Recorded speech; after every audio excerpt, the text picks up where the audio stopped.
Don't go anywhere because I think I've gotten 500 messages in the last couple of weeks about this saber.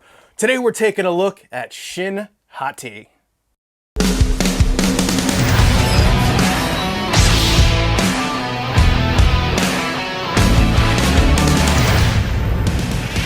What is up, everybody? Welcome back to the Collector's Outpost. I am John. So yes, today we are taking a look at the SHIN HATI Lightsaber. This is a Xeno V3 sent over from my good friends over at Vader Sabers. Thank you guys so much for sending this over for everybody to take a look at. As always, I will put a discount code and link down in the description for you. Now, Shin and Baylan are probably the most well-received characters, new characters, in such a long time. And the last character I think we all fell in love with was probably the Mandalorian, I think, right? And yeah, you know, Grogu. Everybody loves Grogu. But yeah, since Ahsoka came out, everybody's after these new character lightsabers. We just recently reviewed Baylan's Xeno V3 lightsaber, and I also have another Baylan lightsaber coming up for review. This one's a Golden Harvest. This is actually my favorite board, but you can also get it in Profi and SN Pixel, I believe so. But before we dig in, if you are new here, please help me out. Drop down, hit the like, subscribe, and notification button for upcoming videos. I have a ton of content coming up, lightsabers, 6-scale figures, so a lot of cool stuff coming up. And if you are a returning viewer, thank you so much for returning, and let's get into this unboxing of SHIN HATI. All right, here we go. Let's dig into this. Now, unlike when I opened this box and we took a look at the Baylan lightsaber, it was a bit underwhelming because I expected it to be a little bit bigger just because Ray Stevenson is a big guy, he's 6'3", and then this small hilt came out.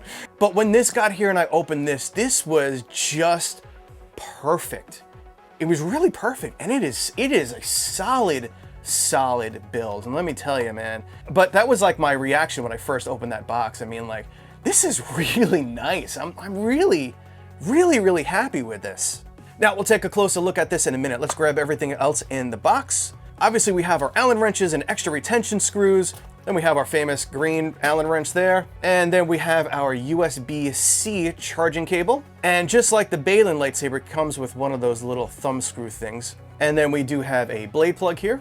And for our display, we have a nice stand.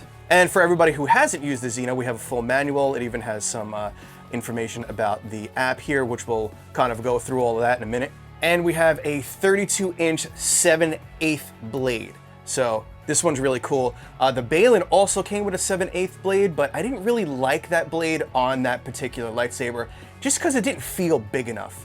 The other one, the GHV3, actually has a 1-inch blade, and I really like that one. But here, with Shin's lightsaber here, this is perfect.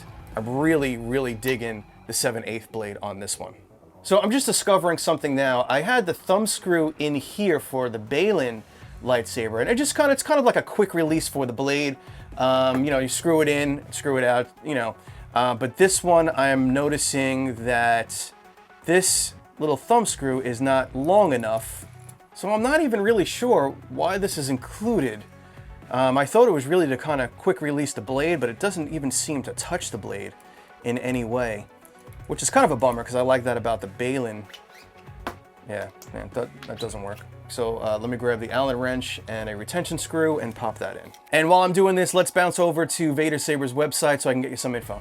All right, here we are. This one's called the Ivory Claw Requiem, SHIN HATI inspired. And the baselet with the case comes in at $339. And then you can go up to the Xeno. This is actually the Xeno V3 that we're taking a look at right now. And that's coming in with the case at $389. And you can get the Profi at $439. All right, now let's take a look at this hilt because this hilt is a beauty. Let's start with the inside at the chassis. You can open this up right on over here. All right, and what I love about these new chassis is this kill switch. They're putting kill switches on everything, which is fantastic for your battery. So when you're done using it, pull out the chassis and bloop. And then we have our 18650 battery there and our USB charging port right there. And on the back, we do have our SD card. Now, all these newer chassis coming out with the Xenos, they're really cool. They're like kind of loaded with lights and everything. Now, it's a shame that you never get to see the lights unless you have the chassis out. So, you know, it's always really cool to have just a little extra something you never see it, so it's kind of a bummer. Now, it would be cool if they gave you a second body or just an option of this being kind of like a clear white window and you were able to see these LEDs through here. Again, not screen accurate, but I think that would be really cool if this was kind of like just like a frosted window in there, just so you can kind of line the LEDs up and see it. But you know, it's just my own little thoughts. I mean, it's great to have more screen accurate stuff. I mean, as much as these more budget sabers are gonna be, but it would also be kind of cool to have some extra stuff in there, you know? But if you're someone like me and you barely kind of ever turn on any of your sabers, like after these reviews, they go on a shelf on display. So I would never see the lights anyway, but I don't know. Hopes and dreams, right?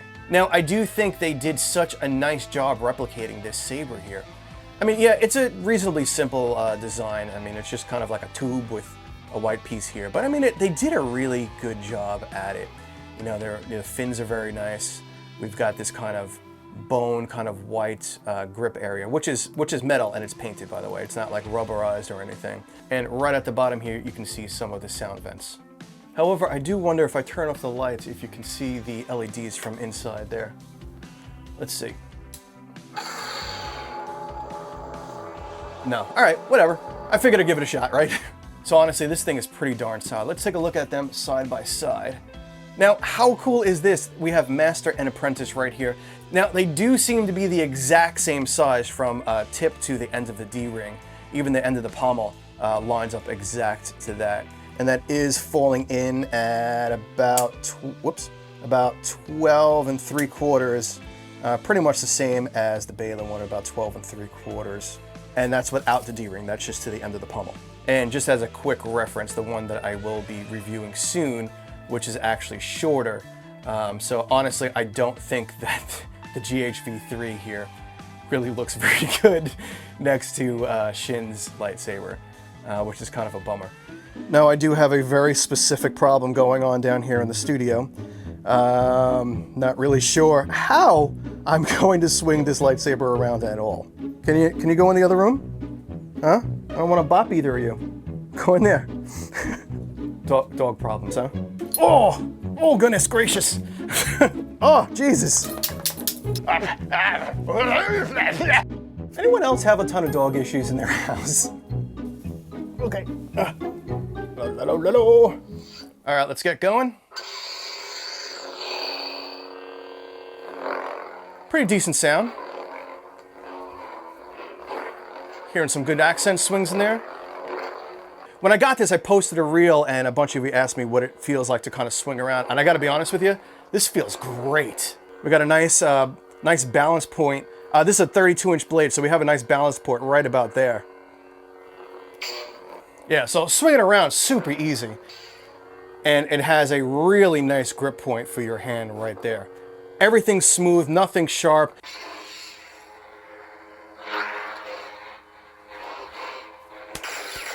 Got flash on clash.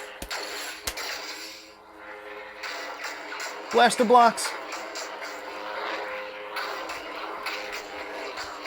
So this is a Xeno V3, so you do have the ability to use the Xeno Configurator app with this one. So here we have a layout of everything that you can kind of audition, color changing and everything. So you have the power on and off on the top there. We have our battery levels. We have our volume adjust. I do recommend Xeno somewhere at around 50%. Right over here, we have our font changing. That'll pull up everything at the bottom. And we have 34 fonts on here.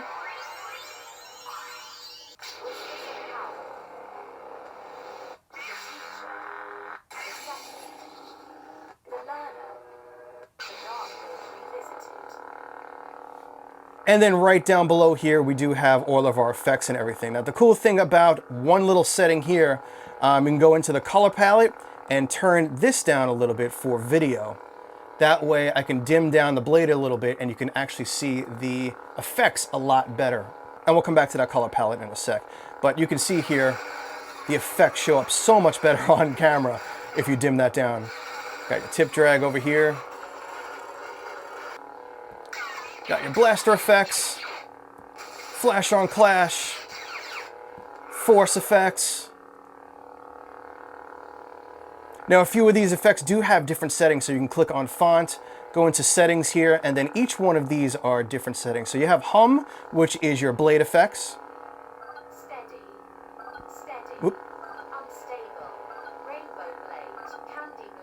And then a couple of these, they actually do have a few different settings if you go into settings. And let's say force effects. It does look like you have like 2 settings there. Clash, which I believe is flash on clash. Looks like you got 3 different variations there. Blasters, looks like you also have 3 there. Lockup effect, you have 1 version of that, and then you can reset everything there. And then you can adjust your accent swing. Now, less, I believe, is this way, there. Yeah, so not really hearing a lot of accent swings. Now if we go down to 1, yeah, I'm hearing a lot more accent swings on there. So it seems that 1 is more sensitive and 20 is less sensitive. Yeah. So usually for the accents, I usually leave it around like 3, 2 or 3. You know, you might find 2 is better for you, you might find 4 is better for you. You do just have to sit around and kind of fiddle with all the settings and find what works for you. And then in a color palette, which is usually what I use because you can bang around the colors really quick here, you can see everything live. And then you have the actual dials here, which you can really kind of fine tune what you're looking for. So this is like an orange, so we want to take off blue and green somewhere around like 25-ish, 27. So that's a pretty decent orange right there. So red 255, green around the 20s should be really cool for an orange blade. And then you can adjust some of your detail depending on your blade length. If you have 32 inches, 28, 36, you can adjust what size blade you have here so all the effects line up correctly. Under that you have blade brightness, which you can kind of dim down a little bit if you want to save a little bit of juice. Side blades if you have something like Kylo Ren, and then tons of little configurations. Motion control, if you turn that off, you will eliminate gesture controls. And a really important update that I really love is the fact that you can now update all the firmware and everything. So you're going to go to the last tab here, click on your saber. All right, then you'll see update software and firmware and stuff like that. Firmware could basically be, we have, I'll show you that. This is a pixel blade here, all right? But if you have a baselet, you're going to want the RGB.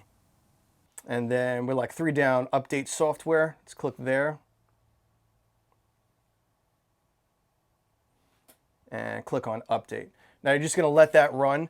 It is really amazing that you can do all these little updates like this, like the firmware updates by the app. It makes life so much easier.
Successful.